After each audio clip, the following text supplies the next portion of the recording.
The School Bus by John Peters. It was raining hard that early Saturday afternoon, the 5th of August, 2025, as Sean and his friends hiked deep into the crooked forest behind his home. Sean lived at 912 Cricket Street, aptly named because every night the crickets took over the neighborhood. It was great business for the toads and spiders, but annoying to the residents of the pocket of houses that made up the Sagemont subdivision, which was a tiny blot of land surrounded by unincorporated southeast Texas forest. They were taking their annual overnight camping trip into the swamps, a trip they had taken every year for the past 4 years right before the beginning of the school year. This year was the second time they were allowed to go without an adult. The year prior was the first, and it went without issue. Rick's dad ticked off a list of safety measures they were to abide by, and he wouldn't let Rick go unless he could recite it word for word. Clive's dad regularly took him on hunting trips and needed no convincing. Sean's mom didn't take much convincing either. She knew the boys were more familiar with the woods than anyone. They just made it to the swamp tree, which was a 5-mile trek from Sean's front door. The swamp tree was a plump, weeping willow tree which sat at the western edge of the swamp that covered the eastern border between Texas and Louisiana. Sean thought the name was too ordinary and showed a lack of creativity, but the other two didn't seem to care, so he let it go. The swamp was full of thick, bald cypress trees and gnarly oaks, shifty raccoons, hungry rats, water moccasins, egrets, black bears, green slimy things, and all sorts of sounds crawling through the swamp at night. Last year they had found a small john boat on the western shore of the swamp. They had no idea where it came from or who it belonged to, which meant that they now owned it. It came without oars, so they used a few large, broken tree branches and Sean's walking stick to paddle it through the swamp the 100 meters it took them to get to the swamp tree. It lay there undisturbed ever since. They hung their backpacks on nails that Clive drove into the tree the summer before. That same summer, they had also dragged 2 wooden crates and several large wooden planks all the way from Clive's house. It was leftover material from the shed that Clive's dad built after a flood ruined the first one. The planks were now sunk deep into the earth underneath the canopy of the willow tree, and the crates on top of them, besides covered with plant debris, were undisturbed. It took several good tugs by all three boys to free the boards from the mud. They promptly sat down and ate a snack of beef jerky, washing it down with cool water while listening to the songbirds and the little splashes of water created by unseen swamp creatures. And Clive, twitching in anticipation, dug out the plastic bag that was attached with rubber bands to the underside of one of the crates. Inside, dry as desert sand, were a stack of old moldy Playboys stolen from Clive's dad, and a small bag of dried-out weed, along with rolling papers and a lighter. One would think, in the age of the internet, that 3 boys, in the throes of puberty, would just use their phones to look at porn. But there are some traditions even the internet cannot break, and looking at old moldy Playboys in the deep of the woods was an undefeated rite of passage. Rick, finally satisfied that he had knocked enough mud off his boots, produced 3 Virginia Slim cigarettes he'd stolen from his mom before heading out the door. She wouldn't notice, Rick proclaimed, because he had thrown the rest of the pack away. This didn't make sense to Sean or Clive, but Rick often didn't make any sense, so they just rolled with it. Rick's strength was in the mechanics of trucks. In particular, a 1989 Ford F-150 he had bought off an old farmer in Sagemont, and which had sat in his barn for the past 3 decades. Rick worked on it almost every weekend during the spring and summer, and it still needed work.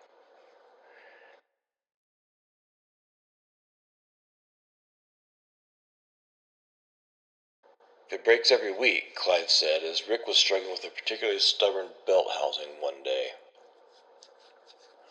If it breaks every week, Clive said, as Rick was struggling with a particularly stubborn belt housing bolt one day, then maybe you're not good at fixing it.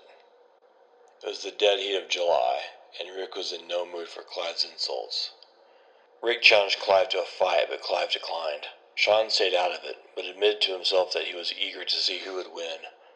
His money was on Clive because he had an older brother that was a bully, and he had learned to defend himself from a much larger and fatter individual at an early age. This might seem a childish insult, and it was, but to understand why it made Rick so angry, you need to know that Clive's family were Chevy owners, and Rick's family wouldn't drive a Chevy if it was the last truck on earth. There were Ford people, through and through. In Texas, and this is true no matter what part of the giant state you live in, there are two types of country people, Ford and Chevy. You can like one but not the other. This battle of wills has raged on since before Genesis, and shows no signs of slowing down, even in the 21st century. In fact, it's as testy as ever. This can be blamed on the internet, which has made everyone miserable, including Ford and Chevy owners. This is all highly amusing to Dodge Ram owners, who are generally more content with life. This is the redneck culture the boys grew up in, although Sean's dad was a history instructor at the University of A&M Longview campus. This made Sean considerably less of a redneck than his two friends, which he was happy for, because, as he saw it, being a redneck in southeast Texas meant you were never going to be anything else. And Sean liked to think that one day he'd live far away from here, where rural culture couldn't get its dirty gloves on him. Despite Clive's decline to a fight, Rick ran inside, his sweaty, skinny legs hobbled by tight Wrangler blue jeans, and then reappeared with a carton of eggs. He fired them at Clive with not a lick of accuracy. He hit the front left wheel of his truck, which seemed impossible to Sean because Rick was only 10 feet away, and really, how could he be so perfectly inaccurate as to hit his prized possession? Sean was a baseball player, and he could throw a runner out at home from deep center field. He ran to Rick's side, grabbed an egg, and hummed it within an inch of Clive's left ear. Clive took off into the street, Rick finally plastering him with egg on the heel of his shoe. Saw that he'd been hit, turned to face Rick, and began to cry. This made Sean deeply uncomfortable and sympathetic, and he put the egg he was about to throw at Clive's head back in the carton. Rick laughed so hard that his nose dripped with snot. When he got too uncontrollably laughing like this, he made a hee-haw sound like a donkey.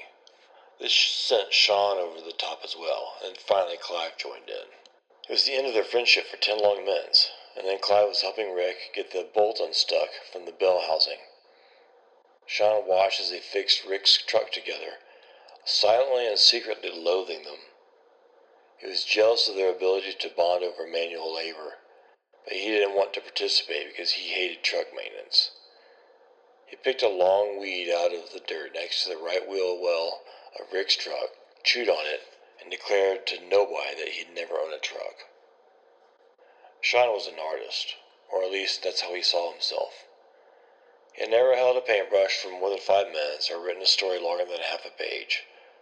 He had no confidence that he would be a good painter, but was reasonably certain he was the best writer since John Steinbeck.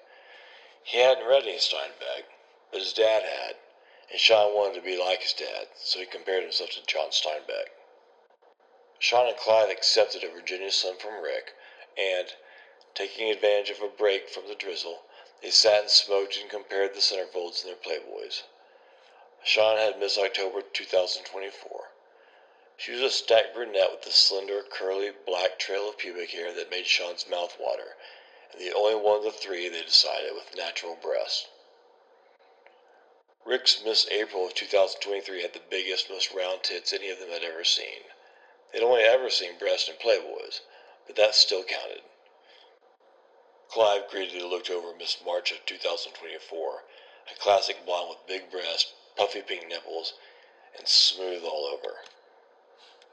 Playboys, cigarettes, and weed weren't the true reason for their present adventure.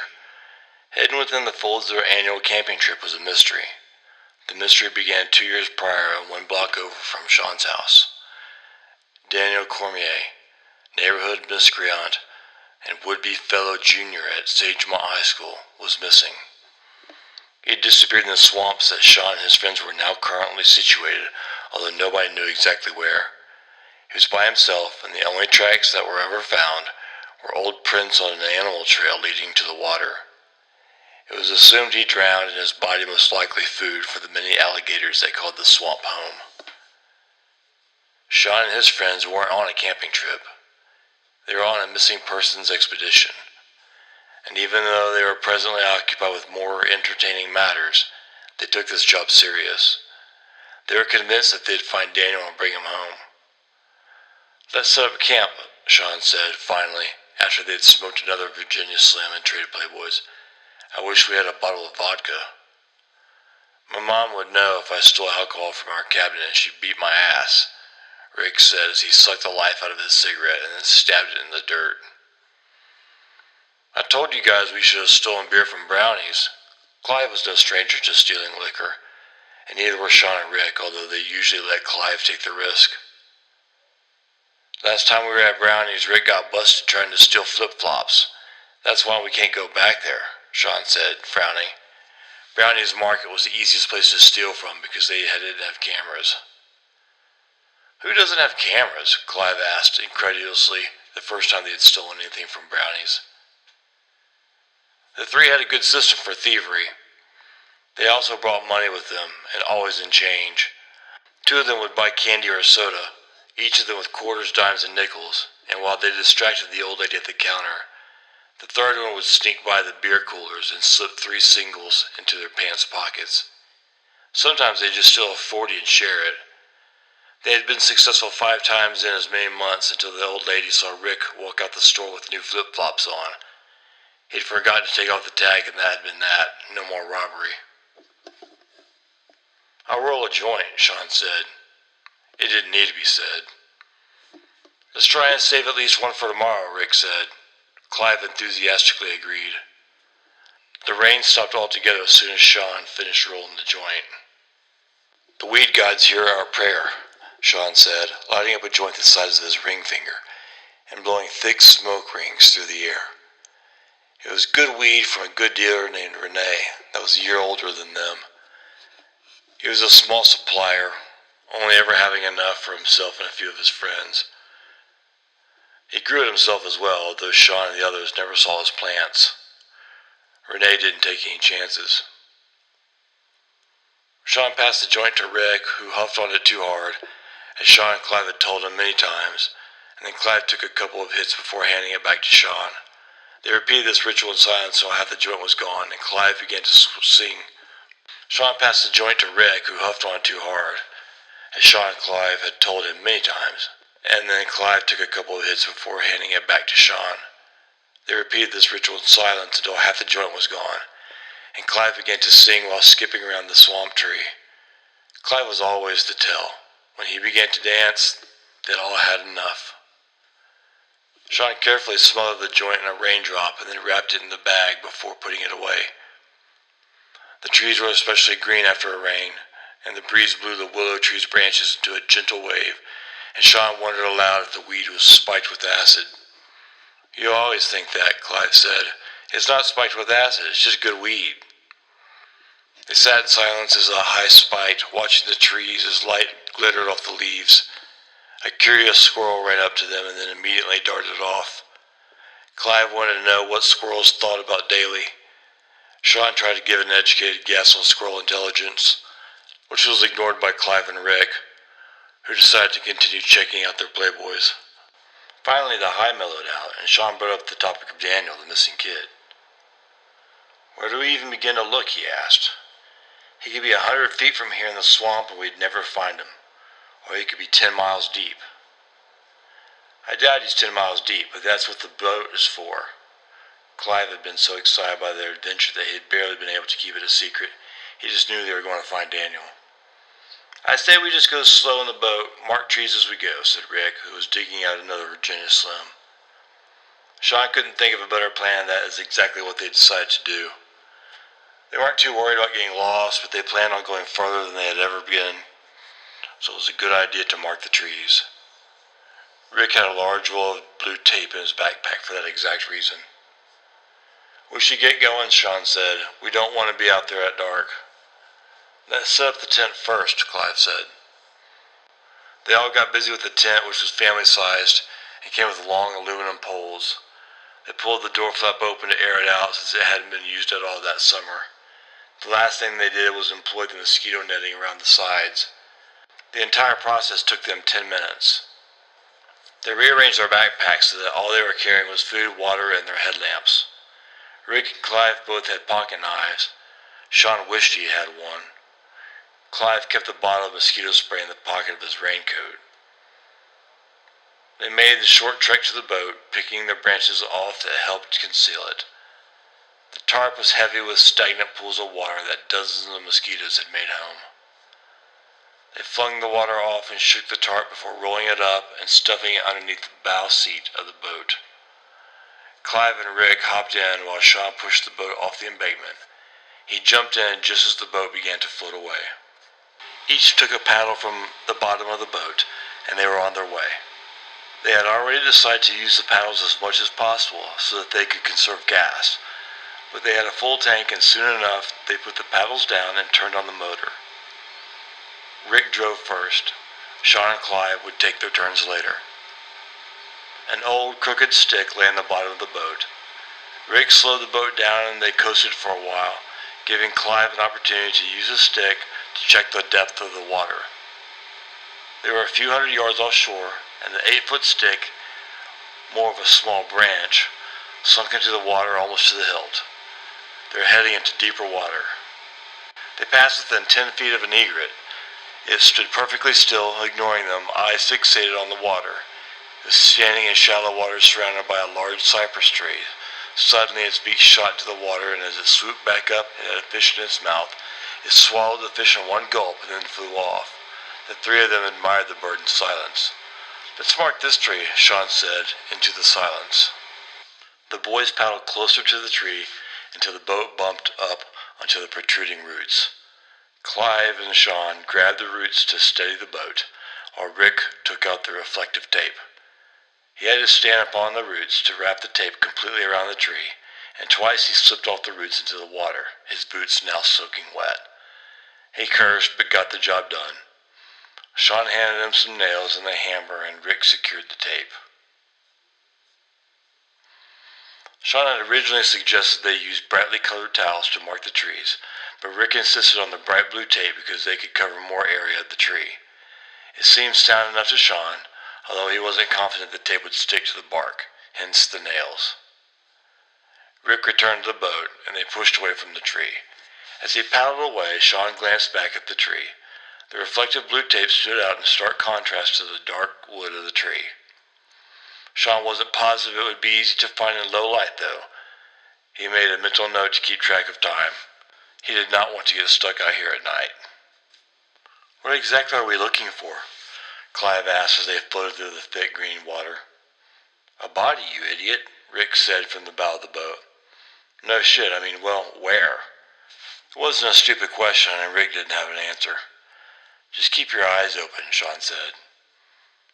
The deep croaks of frogs began to echo back to Sean's ears. He had been so focused on the tape that he hadn't paid attention to the sounds. Now, besides the frogs, he could hear the different birds that inhabited the bog. Sharp cheeps and long whistles flowed through the trees. Sean began to relax. The sounds of the swamp soothed him in a way nothing else in the world did, except perhaps ocean waves crashing on a beach. His body and mind were in rhythm with the swamp, and he felt alive. They drifted another couple of 100 yards before wrapping another tree in tape. Rick thought they were floating in more or less a straight line in a southerly direction. Sean and Clive had no clue, but they had been in the swamps enough to know that the trees would thin out soon, and then they would be in open water. All they had to do was turn back around, and they'd eventually hit land again. They weren't lost. In fact, the three of them had never felt more found in all of their lives.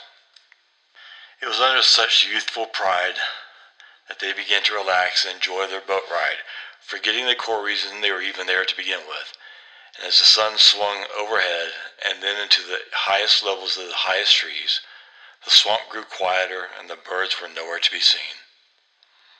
It wasn't until they left the shelter of the trees and drifted out to open lake that they realized it was getting too late and that they needed to head back.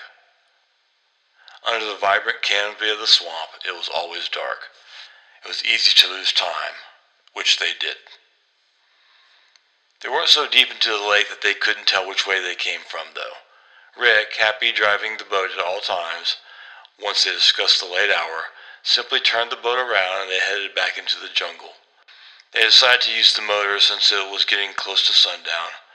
They had plenty of gas stored back at the swamp tree, so they weren't worried about conserving gas on a one-way trip back to base. They were starving when they returned. They ate ham and cheese sandwiches, ice cold from the cooler, and washed them down with Coke.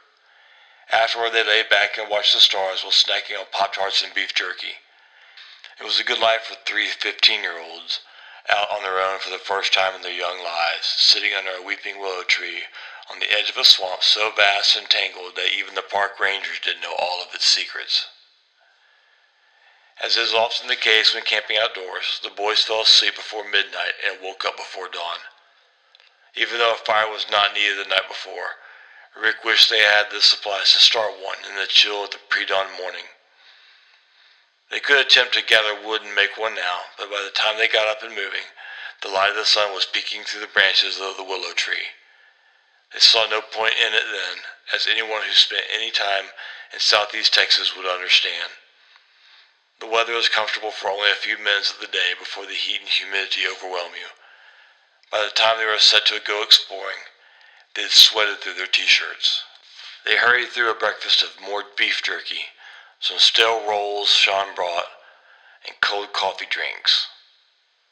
Then it was time to visit the bathroom, which was anywhere west of their camp because the brush was thickest on that side, and they were off to the John boat again.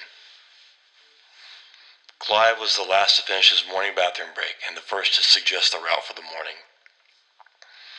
"Let's go northeast," Clive said. He was busy carving his initials into the side of a mossy tree, and he offered no reason as to why they should go northeast. Rick gave Sean a look and shrugged his shoulders. Didn't matter to him which way they went. He didn't think they were going to find Daniel anyways. He just wanted to get out there on the water, Sean agreed. "Northeast it is," said Sean. He made a quick mental check of their supplies to make sure they had plenty of tape to wrap trees with, and he checked his headlamp light, which was bright and yellow. Satisfied that they were ready to travel for the entire day if necessary, the last thing he did was fill up their gallon water bottles with swamp water before dropping an iodine tablet in each one of them. The tablets, along with the filter for the cap, should be enough to ward off any waterborne illness. At least, Sean hoped it would. The last thing he wanted to be dealing with miles from civilization was giardia. This time out, the boys decided to use as much gas as it took. If they ran out and needed to paddle back, then so be it. The engine was small and fuel efficient, and they felt reasonably confident that if they didn't go out too far into open water, they'd be able to paddle back within an hour, no matter which direction they went.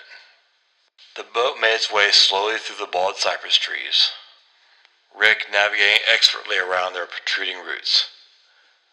It was a slow, leisurely ride, and before long the three of them had completely forgotten which direction they were heading. Sean hadn't marked a tree in over 10 minutes, which was far too long. And it was under these circumstances that whatever goodwill or luck the boys had throughout their lives ran out, and that it occurred, finally, to all three of them, what fate was, and how it snuck up on all of us. It certainly snuck up on them that day. They were, for the first time in their lives, good and lost. Every tree was a tree they'd seen before. Every patch of moss looked like the one they were certain they had motored by just minutes before. Every frog croak and bird chirp was from an animal they had seen before. The canopy above them was thick as the moss covering the water. They tried to drive in one direction, but due to the need to navigate around trees, they couldn't be certain if they were even doing that. They decided they'd make for open water, but after an hour, they didn't feel closer to their destination. No signs of the open expanse they were hoping for showed up. And the sun climbed high in the sky, making navigation, even when they could fully see it through the thick leaves of the trees, almost impossible. Finally, they decided to stay put. They pulled the boat up next to the biggest tree they could find, and they waited. They didn't panic. They knew that could lead to disaster. They waited for the sun to move west and hopefully show them the way. They just needed to wait. And that's when fate, by means of a shimmering yellow-bronze piece of metal, caught Clive's eye. For the first time all day, instead of the green and the brown of the forest, he was staring at the peeling yellow paint of a half-sunken school bus. It sat on the edge of a large circular clearing that they hadn't noticed before. Clive wasn't even sure he believed his eyes, but as he attempted to blink away the color, it didn't leave. It continued its shimmering, and before long Clive alerted his two friends to his findings. It was a school bus, partially sunken in the shallow swamp. Everything above the rims of the bus was out of water, and they glided the boat over to it, hoping to see inside. How it got there was a question none of them were comfortable asking aloud. The black letters on the side read Sparrow Elementary, and they were remarkably preserved compared to the rest of the bus. Most of the windows were broken. The few that remained were a milky stain, like cataract eyes. The giant gnarled tires were sunken into the ground up almost to the wheel wells, and the entire bus leaned toward its right front bumper, which was sharply sunken to the earth. The sliding door of the bus was torn from its hinges and lay cockeyed in the door frame. Vines protruded from the windows and door. One windshield wiper was missing. The other stuck out away from the window as if pointing toward a destination never reached, and from long ago, when men and women, now old as trees, traveled to places with no memory. Rick carefully maneuvered the boat over to the bus and then slung the rope over the side and secured it to the lower hinge of the sliding door. The swamp surrounding the bus was shallow, maybe even enough to walk through. Using the walking stick, Sean poked around the boat, measuring the water. The mud was thick enough that it resisted the stick. "I think we can walk on some of this, or we can just hop on the bus and avoid the mud altogether." He gave the walking stick to Clive and stepped off the boat. The boys stared at the bus in silence, Clive with a stubby walking stick in hand, his knife pushed into the palm of his other hand, shoes muddy, mouth agape. Sean wiped his sweaty, wavy brown hair out of his eyes and slowly walked around the bus into the clearing, weeds slapping at his thighs, trying to keep distance from the vehicle like it was a snake. Rick took out his slingshot and grabbed a handful of small stones from his pocket, intent on knocking out the remaining windows. He had his eye particularly on the windshield, one half of which was still perfectly intact. Clyde's hands sweated in excitement as he circled around to the back with Sean, hoping one of the tires was still inflated so that he could stab it with his knife. Silence followed them around the bus as they inspected it for other threats.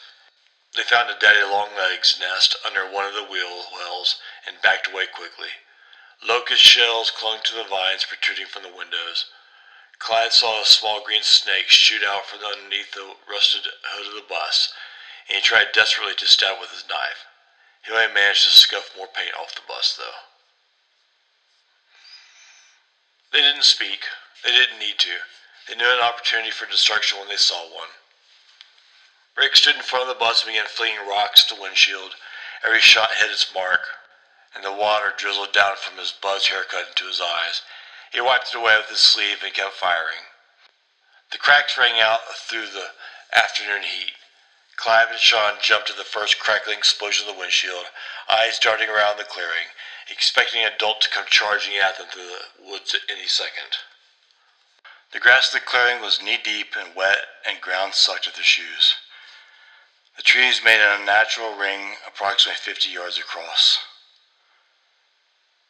Sean's mind wandered at the clearing's purpose and came up with nothing, nor could he come up with an explanation as to how the bus had gotten there. They were miles deep into the forest with no road in sight. No grass was flattened in any direction as far as Sean could determine. To him, that meant the bus had been there for a very long time. Rick threw his last rock at the shattered window and then noticed the short nose of the bus, the engine bay, tucked close to the windshield. It wasn't like his school bus with the big engine bay protruding outward several feet. In fact, this bus seemed to be much older. He trudged through the sopping wet ground, brushing the increasing drizzle out of his eyes, and found Sean and Clive near the back, peeping inside the blackened window. Sean and Clive couldn't remember seeing a bus quite this shape either. It was like something out of an old photograph, a bus belonging to children no longer of this earth. The sky crackled and rumbled and the clouds sagged. A crack split the day and the water broke as the boys, stunned by the flash of light and sound, ducked their heads in unison. Rick was the only one with a poncho, and he swiftly took it out of his back pocket, unfurled it with all the grandeur of the American flag, and popped his bulbous head through the hole in the top. It was camouflaged in color, and with Rick's fat head sticking out of it, Clive thought he looked like a bullfrog. Clive and Sean belly laughed while Rick stayed warm. The boys didn't want to go back to camp in the rain, so they decided to take cover inside the bus. It wasn't just the rain that drove the boys inside the bus, though. It was also curiosity. The boys trudged through the deepening mud toward the sliding door at the front of the bus, rain pelting them harder with every suction step. Rick grabbed the door handle and pulled with all his strength, wrenching the door free finally and busting loose the top hinge. He fell backwards, the door wrenched from the one hinge still attached to the frame, right into the mud with a splat and a thud, the door flying from his hands and nearly taking Sean's head off. He flinched to his left and nearly fell over Rick, but caught his balance just in time. Clive held his sides, cackling with laughter, then jumped inside the bus before Sean could help Rick off the ground. Sean staggered inside after Clive, who was crouched down at the top step of the bus, heaving from high-pitched laughter. Sean pushed toward him, his irritation almost getting creamed by the metal door, giving way to hysterics. He put his head on Clive's shoulder and laughed like he never had, the awkwardness of physical contact with another person forgotten. Rick stumbled inside, pushing in close to his friends, barking at them to move out of the way. Clive and Sean complied and took a step toward the front row of seats. Their laughter died. The bus was dark, dank, and a maze of jungle inside an old, rusty container for memories. The sky felt 1,000 miles away to the boys, the darkness inside the bus imposing, flowing outward toward them. Storm clouds deepened to purple-black bruises outside, and the rain shot down from above in heavy buckets of water. The inside of the bus smelled of mold and sour earth, causing the boys to pull their shirts over their nose while blinking back tears. Clive wondered aloud what had died. Rick was sure it was the skunk. Sean wanted to get out of there, and almost said as much, but didn't want to look like a chicken in front of his friends. He stood in the middle of them, peering over Rick's shoulder, who had taken the lead. Clive fumbled with the pocket knife in his hand, dead last in the single-file line, bumping up against the steering wheel.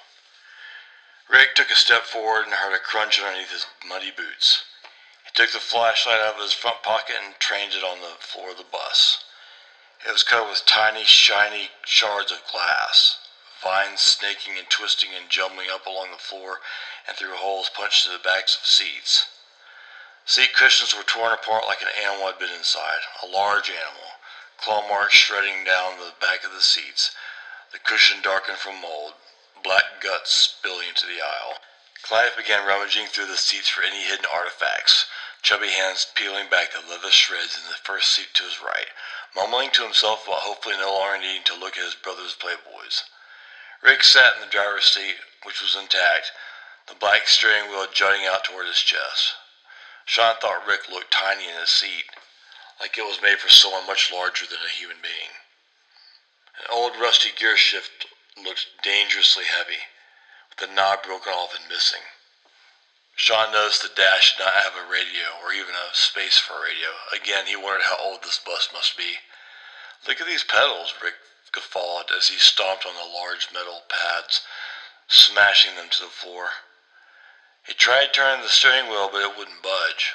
Sean tried to help, but it was stuck solid. Rick smashed his hand against the center of the wheel, disappointed when the horn didn't blare into the wilderness. Sean turned to watch the rain out of the doorframe as it slashed downward, visibility to the outside world washed. He peered up at the sky through the cracked windshield. He frowned, worried, as the clouds loomed above them, blocking sunlight. He could barely make out the trees beyond the circular field, the forest black like the weather. Lightning flashed over the trees and the bus lit up like a Christmas tree, light bouncing off shards of glass and smoky windows. the booming sound of thunder clapping inside the doomed container, carrying the boys to a midnight sea. All three jumped, and Clive gave a nervous squeal and ran to the back of the bus, hiding in the last row. Sean couldn't recall lightning quite this severe. It was flashing almost non-stop now, and he suddenly wanted to be at home. "We should leave, guys," he said in his quiet but commanding voice. The thunder rumbled into echoes as the flashes finally faded. Sean's hair was matted against his forehead from humidity and stress. His washed-out blue t-shirt was stuck against his skinny 15-year-old body, and his shoes squished every time he took a step. His toes were cold and soggy. "Oh, look what I found!" Clive's high-pitched voice cracked through the air, startling Sean. Rick twisted his body in the driver's seat, craning his neck to see what Clive was yelling about. Clive was crouched down the back seat, the top of his curly black-haired head poking up. His hand shot up in the air with what appeared to be a faded notebook. He was frantically waving around like he had found buried treasure. Rick shoved Sean out of the way and scrambled back to Clive. Glass crunched under his feet. Sean watched from the front before curiosity got the best of him, and he staggered to the back of the bus to join his friends. He welcomed the distraction from the storm. Clive plopped himself onto the seat, the only one that wasn't shredded to pieces, making room for Rick and Sean, his blue jeans dirty with green stains from kneeling on the floor of the bus. He was flipping through the book, the pages yellow and stiff, his mind for the moment no longer concentrating on nudie mags. The three boys huddled in close to view the contents of the notebook, the rain pounding the bus and slipping through the broken windows. Lightning lit up the sky again, flashes of yellow and a green-soaked sky. Sean wiped the sweat from his brow. The inside of the bus was terribly humid. The window next to their seat was fortunately unbroken. Clive and Rick gasped at the same time as Sean scanned the page to see what had alarmed them. It didn't take him long to find out why. In the upper left corner of the first page was written, Daniel Cormier. The bottom of Sean's stomach dropped and his mouth went dry. "It's Daniel's book," Clive screamed. "He's here." It took them a minute to get over the shock before they jumped up and searched every seat, both hoping and dreading the thought of finding Daniel's corpse slumped over. They found nothing on the bus besides the journal, and an inspection on the ground outside gave no answers either. They returned to the seat in the back of the bus and flipped through Daniel's journal. On one of the torn, yellowed pages was a drawing, the ink smudged and soaked to the edges of the paper. At first, Sean didn't see what his friends were gawking at. It just looked like a giant ink blot. But slowly, a shape in the middle of the page began to come into focus. He could see the dirty, broken windows and ripped-up seats, and the grungy floor of the bus began to take shape on the page, as if it was coming into existence as he was staring at it, the ink swirling slowly within the page. The drawing was done from the vantage point of the seat they were currently sitting in. A lump formed in Sean's throat as he looked closer. In the foreground of the drawing, three figures emerged, nothing more than shadows upon darker shadows. They were sitting in the seat that, it appeared to Sean, was the same seat he and his friends were sitting in now. His eyes scanned the drawing, his breath catching in his throat. Clive and Rick were silently staring at the photo as well, and then Rick's forefinger slowly traced the drawing up the page and rested at the top where a large, shadowy figure sat in the driver's seat. All three boys' heads jerked up at once to peer at the front of the bus. The sky had grown darker, though, and no light entered through the windows now. The bus was deep in shadow. They were frozen and silent. Lightning flashed, illuminating a large figure sitting in the driver's seat, and a thunderous crash enveloped the bus. And as quickly as the lightning lit up the front, it was gone, leaving them in darkness again. Sean wasn't even sure he had seen anything. It had happened so fast. Rick let out a short yip and grabbed his slingshot for protection, ready to shoot at whatever moved. Clive ducked under the seat again, eyes wide. Sean clasped his hands over his face, watching through his fingers, petrified. Silence, except the fast shadow breathing of the boys, at first. And then a deeper sound. A guttural purr came from the area of the driver's seat. Shadows flitted along the bus, dodging in and out of shiny droplets of water and glittering glass. The low sound emitting from the front of the bus sent tiny vibrations through the floor, vines twisting amongst the glass on the floor. The vibration sent a slight tingling sensation up Sean's toes, and he shot his feet up to his knees, crouching low into the seat, his body shaking. They stared at the driver's seat, afraid to move, afraid to breathe, waiting for another lightning strike so they could see if the figure was their imagination or the real thing. They prayed that it was their imagination. Shadows inside the bus began to shift, to move like living things, searching along the floor and walls, black slithering shapes. A soft glow began to emerge from up front, as if from the dimmest light bulb. A cloaked figure began to emerge out of the darkness. It was larger than any man Sean had ever seen, and Sean could feel the thing breathing even more now. It somehow become lower, darker, and less a purr and more of a growl. The boys couldn't move. Their bodies stuck to the seat with fear. Sean's inner thighs were getting chapped from the sweat pouring down his legs. It wasn't until the smell hit that he realized it wasn't just sweat. He looked down at his crotch, and even given the circumstances, he was embarrassed that he had wetted himself. He glanced over at his friends and, judging from their looks on their faces, he was quite sure they had also pissed themselves. Suddenly a movement from the front caught his eye, a giant claw slowly reaching out and resting itself on the gear shifts, swallowing the object in its giant clasp. The talons extended themselves to the hand, as if flexing after a long sleep. The movement woke Sean out of his fear, and he grabbed the black book from Clive, who was still huddled beneath his seat, his pants also wet from fright. Rick kept his slingshot ready in shaking hands. Sean reached the page with the drawing of the looming figure in the driver's seat, and flipped over to the next page. It had the same inky drawing on it, except the claw of the shadowy figure was now touching the gear shift, just like in whatever hellish reality they were trapped inside. Sean managed through his fear to reach over and tug on Rick's arm, trying desperately to get his friend's attention. Startled half to death, Rick let loose the small stone in his slingshot. It ricocheted off the top of the bus with a loud ping. Sean's fear caught in his throat, and he groaned softly, ready to flee if the figure moved. But where would they flee to? Rick peeled his eyes off the figure long enough to glance down at what Sean was desperately trying to get him to look at. He saw the drawing, and his eyes met Sean's eyes, wide with fear. Sean looked down again and turned the page. The drawing was still there, but now it was blurred, as if the ink wasn't quite dry. It looked like someone had smeared the ink with their hand. A deep, low rumbling came from under the bus. Clive jumped off the floor of the bus and back into the seat with his friends as the rumble shook the bus. The boys screamed, all at the same time, as they realized that the rumbling was the engine coming alive, shaking the entire bus. It was at this time that Sean decided it was time to run for his life. He stood up and turned to the back door of the bus to grab the emergency handle. But the handle was gone. He banged on the door with his shoulder, feeling the bone crunch under the force. He cried out in pain. Clive and Rick were right behind him, and they joined in trying to bust through the door.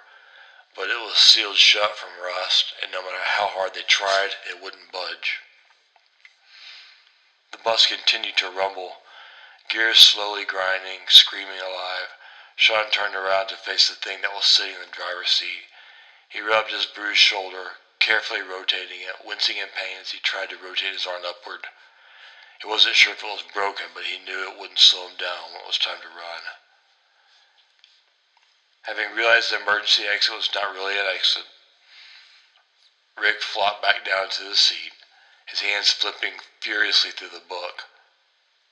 Clive was next to join him, and upon seeing the page Rick was staring at with wide, worried eyes, Clive's mouth opened up in an O, drool forming at the base of his lip.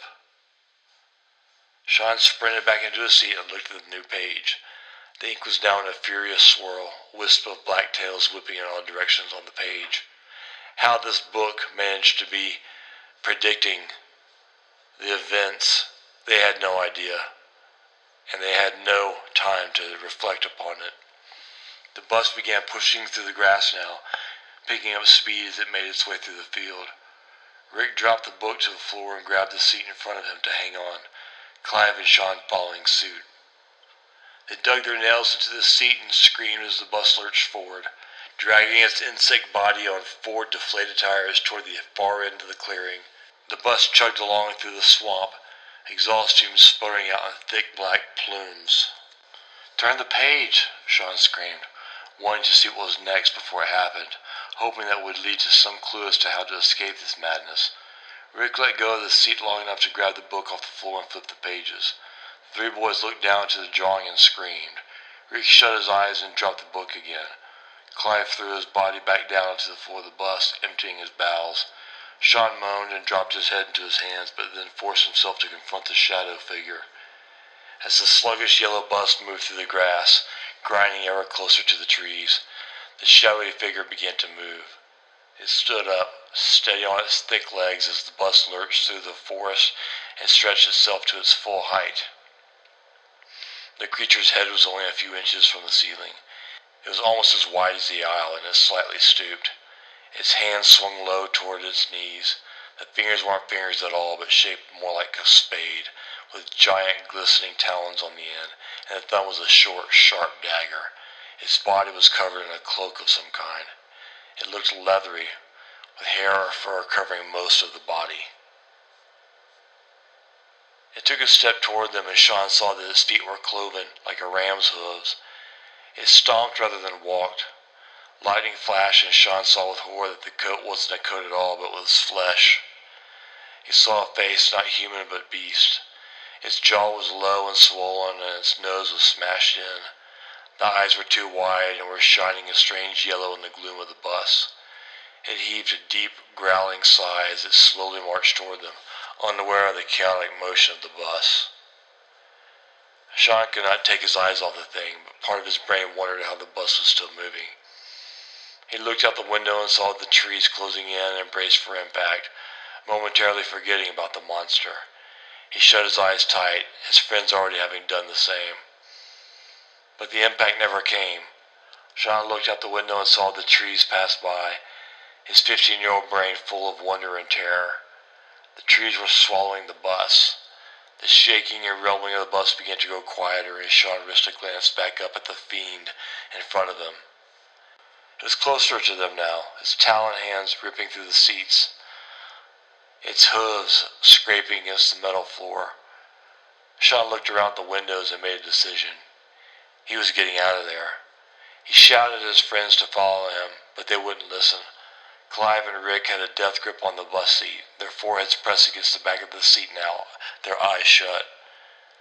Clive had taken his pocket knife out and was clenching it in the palm of his left hand. Rick's slingshot was on the ground, forgotten. Sean tugged at his friends, but it was no use. He was about to leap out of his seat when he remembered the book. He quickly bent down and flipped through the pages. He found the last drawing they had looked at, the one that showed the creature beginning its slow trek to where they sat, and he flipped to the next page. Scrawled in crooked black ink were the words, "The End." Sean's eyes went wide. He risked a glance at the creature. It was standing in the aisle in the middle of the bus, head lowered, claws on the seats, like it was waiting for something and had all the time in the world. Sean began tearing out the pages in the book. He tore out all the ones with drawings and all the blank ones, and when that was finished, he tried to rip the cover off the book. It was leather and tough, and Sean couldn't rip it, so he threw the book down on the ground, forgotten. His focus was now solely on the creature only feet away, looming over them like a demon. Maybe it is a demon, thought Sean, his skull rattling with the idea. The bus suddenly stopped, pitching the boys forward to the seat in front of them. This broke Clive and Rick out of their terror, and they all looked outside. They were surrounded entirely by trees. Sean glanced up just in time to see the creature lumbering toward them, towering above them, not more than 10 feet away. He screamed and jumped into the seat adjacent to them, and scrambled up to the broken window. He forced his body over the jagged glass, feeling it dig into his stomach and thighs. He winced with pain, but continued to wiggle his bloodied body through the window. Clive and Rick, seemingly for the first time, saw the creature approach and scrambled after Sean. Rick jumped up to the window and shoved Sean's legs through, and Sean hit the ground with a loud oomph. Rick then began pushing his body through, but his shoulders were too wide and he struggled to fit. He twisted and turned and screamed as Clive backed up against the back of the bus, no longer capable of fleeing. He watched as the thing approached him, its yellow teeth glistening in light, streaming in from an unknown source in the forest. As the creature passed Rick, it grabbed his leg and yanked him back into the bus, the child letting out a blood-curdling scream. The creature pulled Rick out of the seat, his head thumping against the floor of the bus, the breath knocked out of him. Clive fainted as the creature approached, its breath ragged and foul and hot. Sean picked himself up off the wet grass and, out of a desire to help his friends even though he was putting himself in danger, grabbed hold of the window pane and lifted himself up. He peeked over the lip of the window just in time to see the creature lean over Clive, one clawed hand wrapped around Rick's leg, open its mouth to expose ridges of sharp yellow teeth, and then bite down the top of Clive's head. The sound was a loud pop, followed closely by a crunch, and Sean vomited in his mouth as Clive's head exploded like a ripe watermelon. Sean dropped down to the ground and began to run. He heard a loud rip, followed by a yowl from Rick. He stopped and heaved his guts into the ground, his heart beating so fast that he was worried he'd faint. As soon as he was able to stand up straight again, Sean began to run again. He hadn't taken 2 steps when something big and wet smacked him on the back, and he went sprawling into the grass. He pushed himself up onto his hands and knees and looked down next to himself at what had hit him. He found himself staring at the shredded remains of Rick's leg, the jeans soaked through with blood, the shoe still attached to the foot. Sean fought back the bile in his throat and pushed himself up to his feet and began to run through the trees. Branches slapped at his face. Roots threatened to upend him. The darkness in the forest was complete, causing Sean to lose all sense of direction, of purpose. He blindly fled from the creature pursuing him. His ears picked apart every sound, listening for the rumbling footsteps he was sure were following him. The forest, though, was quiet, and the rain and lightning had suddenly vanished. Sean was alone in the swamp, chased by a monster. Sean was so blinded by panic that he didn't notice the ground began to get softer. He didn't notice his shoes sink into mud. Before his mind could register any change in the environment, he was face down in cold water, his arms and legs splayed out to his side. He groaned from the impact and lay motionless, trying to clear his head. That's when he heard the crashing coming through the woods. He looked back over his shoulder, but all he could see was the faint movement of the limbs of nearby trees shaking, and a large, dark object moving toward him.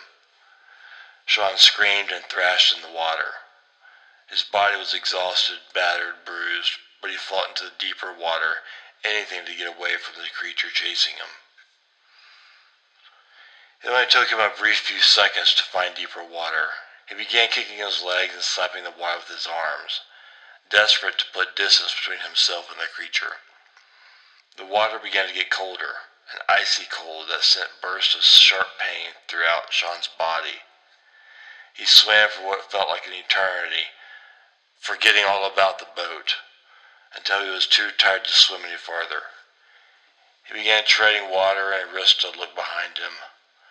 The creature stood at the edge of this pond that he found himself in, its massive body heaving in the strange blue-green glow that surrounded the pool. It wasn't following him. Maybe it can't swim, Sean thought, hope filling his heart for the first time since the ordeal began. He turned his head, and after letting his eyes adjust to the eerie light, he found the other side of the pond. It was at least 50 meters away, but Sean felt he could make it. It was then that he noticed the light source. It was coming from underneath him, radiating out in small ripples at the surface of the pond. Sean stuck his face down into the water to see if he could locate the source. At first, all he saw was the light radiating up from the black depths of the water. His heart sank as he realized he couldn't see the bottom of the pond, and he wondered just how deep it was. Then he saw the light move. It was almost indistinct, and at first he thought it was just the movement of the water. But then he saw the light move again, a slow, swirling, deliberate movement like a flashlight in a dark wood. The light was coming toward him. He popped his head out of the water and took a breath and looked to the shore. The creature was still there, waiting, breathing, and it looked like smiling. Sean squinted, trying to get a better look. If the creature was capable of smiling, Sean was sure that's what it was doing. He took a couple of deep breaths, his stomach dropping as a thought dropped into his consciousness. He pushed his face back into the water. The light was closer now, swimming toward him, and he could see a figure attached to the light. It was enormous, its arms and legs pushing itself upward with slow, powerful strokes. As the creature swam closer, the light parted and became two distinct lights. That's when Sean realized it was coming from the eyes of a creature, eyes too wide for its head. Sean screamed underwater and then threw his head up into the air in panic, water spewing from his mouth. His eyes, wide with fear, began to swim toward the opposite shore. He looked back once and saw that the creature that had chased him through the swamp was staring at him with the same blue-green glow of the creature that was swimming toward him, and it was smiling at him now, for sure. Sean turned his head and swam faster than ever before. The exhaustion in his body was gone, and his mind was clear. Swim, damn it, swim. Sean picked up speed and made for the shore. Behind him, he heard something break the surface of the water. He refused to look back. He thought he could see solid ground approaching, and the detail in the trees started to become clear. He could see the mud now, a faint, dark outline against the lapping water. His knees hit the soft bottom of the pond, and he struggled to his feet, splashing through shin-deep water. He was panting, his breath ragged, his arms flailing as he reached solid ground. He dropped to his knees as he hit the solid ground and looked back. The creature on the other end was gone, nowhere to be seen. He looked out over the water, but the light was gone as well. He couldn't detect any motion. He turned around to run through the woods when something clamped onto his ankle. He screamed in agony and looked down. There was the creature, half of its enormous body in the water and half of it out onto the bank. Its giant, smashed face looked up at Sean in a grin, its mouth widening.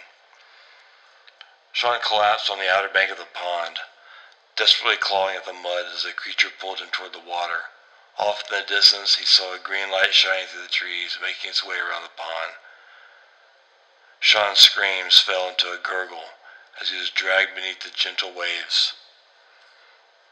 The last thing he saw was the light from the forest sink into the water near him, and a large, heavy body swimming toward him as he was dragged down into the abyss by the other creature. Epilogue. The boys' parents searched for 12 days for their children. The search party was large. Most of the neighborhood turned out. In the end, the authorities believe the boys must have gotten lost in the woods because of the storm, just like Daniel. They surmised it was possible they were swept away by a flash flood.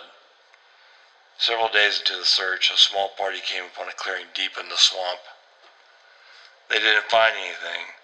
Sean's father was part of this party, and near the edge of the clearing he noticed some tire tracks, old, cracked, and faded. He did not know what to make of it, as no vehicle could possibly move through the dense swamp. He decided he'd imagined it and continued on. As they left the clearing, though, a memory, ancient and buried, sparked to the surface. He told the search party that once, long ago, he'd found a pond out here, somewhere, but he couldn't remember where it was. He thought the clearing looked familiar, that maybe the pond was nearby. He wanted to find it, certain his boy was down there, floating in the abyss. They searched the area another 2 days but found nothing. No pond, and no more tire tracks. It gnawed at Sean's dad for the rest of his days. The end.